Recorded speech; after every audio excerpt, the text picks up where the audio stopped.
listening to the Art of Homeschooling podcast, where we help parents cultivate creativity and connection at home.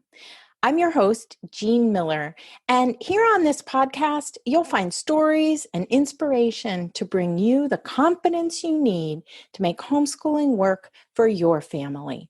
Let's begin.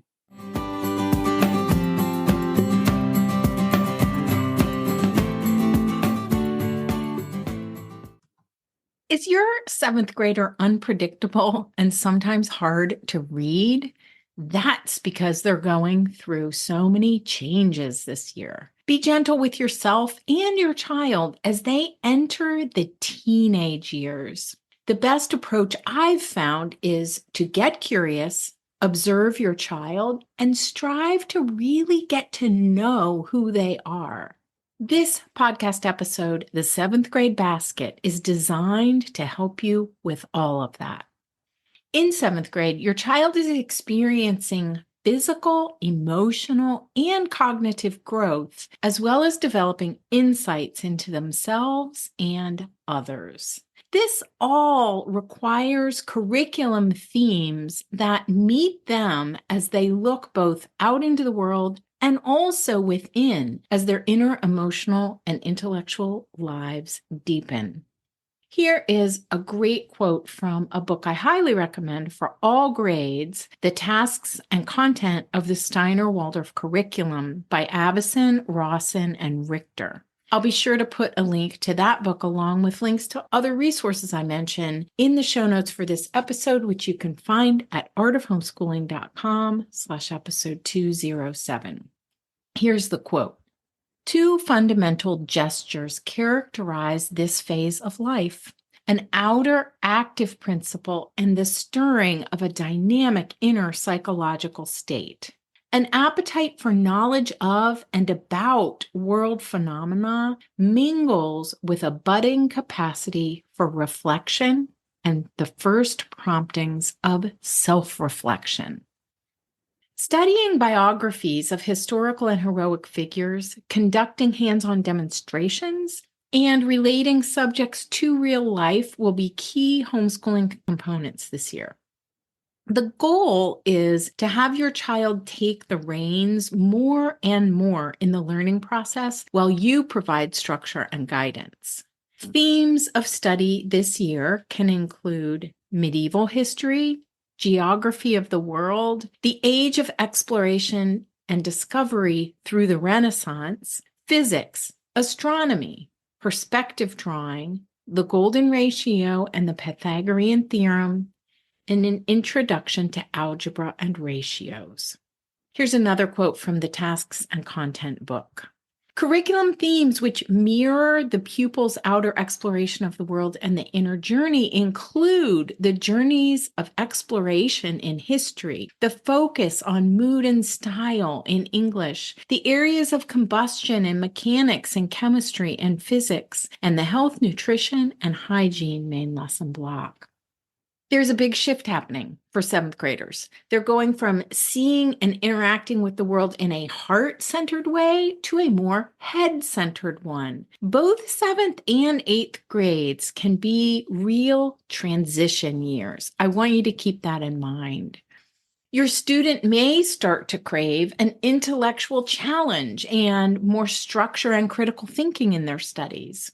Independent projects can really take off during grade 7. As a parent educator, this can be a magical year to let your own passions and interests blossom as you walk alongside your child. You can learn and grow together, exploring the joys of lifelong learning. Important note here about your own journey as a human being, really. If you've been wholly focused on your children for years, this can be a great time to think about how you might want to explore more of your own interests. I often say that when we begin studying that age of exploration and discovery block with our children, it's a time for us to set sail too. Just keep that in mind as you craft your homeschooling schedule and rhythm. What interests and learning do you want to explore just for you? As homeschooling parents, this is also a year to begin to branch out into more variety in terms of the resources we use, if you haven't done that already.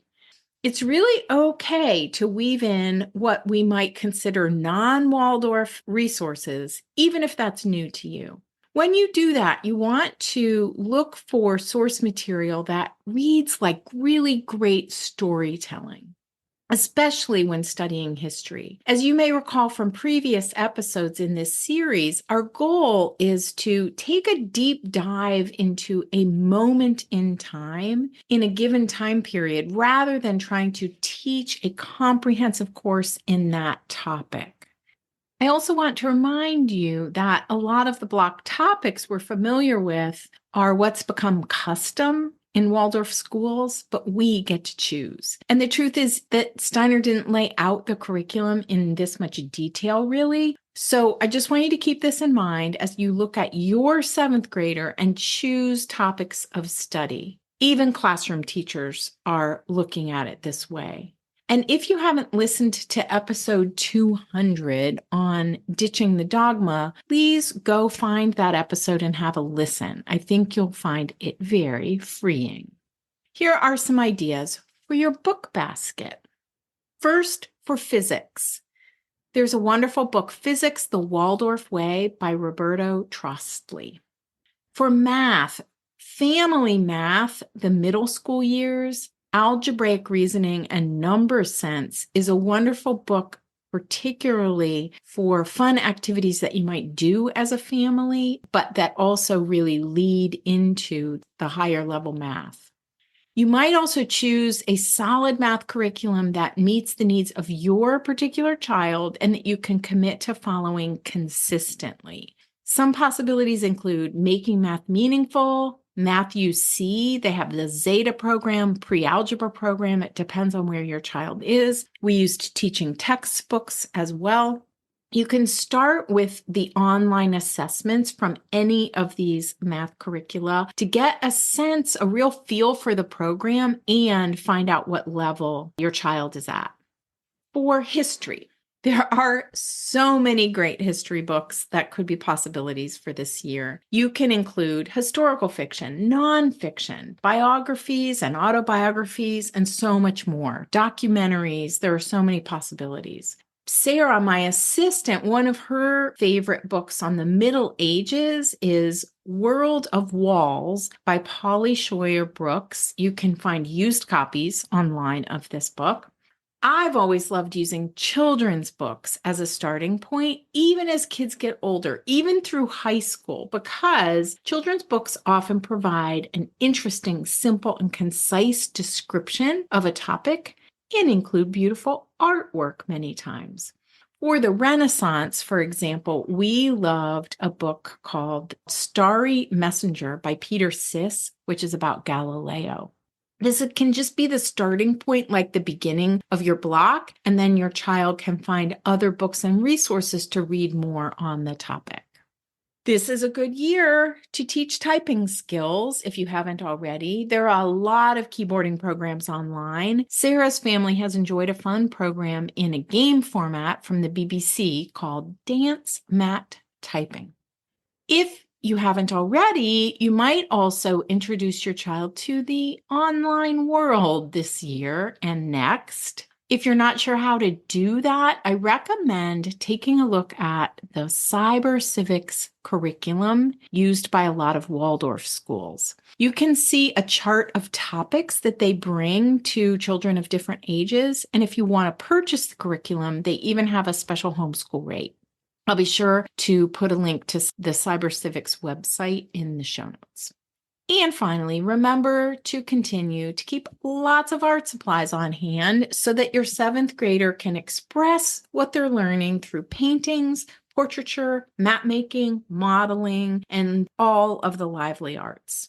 Now, before we go, don't forget that you can find a free printable guide with an overview of the ages and stages of a Waldorf-inspired homeschool curriculum, including kindergarten and grades 1 through 8, over on my website. I also want to mention that this episode, the 7th grade basket, is part of a series featuring these ages and stages. So go get yourself the Ages and Stages guide and check the show notes if you have younger children and would like to visit our past episodes for kindergarten, grades 1, 2, 3, 4, 5, and 6. And stay tuned for the last episode on grade 8 coming out in a few weeks. My mailing list is the best way to get new episodes delivered directly to your inbox. So if you're not on my mailing list yet, go grab that Ages and Stages guide and you'll be all set.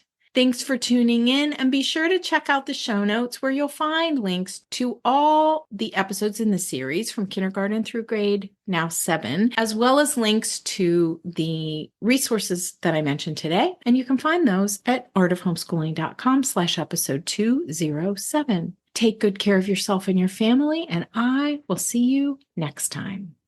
That's all for today, my friend. But here's what I want you to remember. Rather than perfection, let's focus on connection. Thanks so much for listening, and I'll see you on the next episode of the Art of Homeschooling podcast.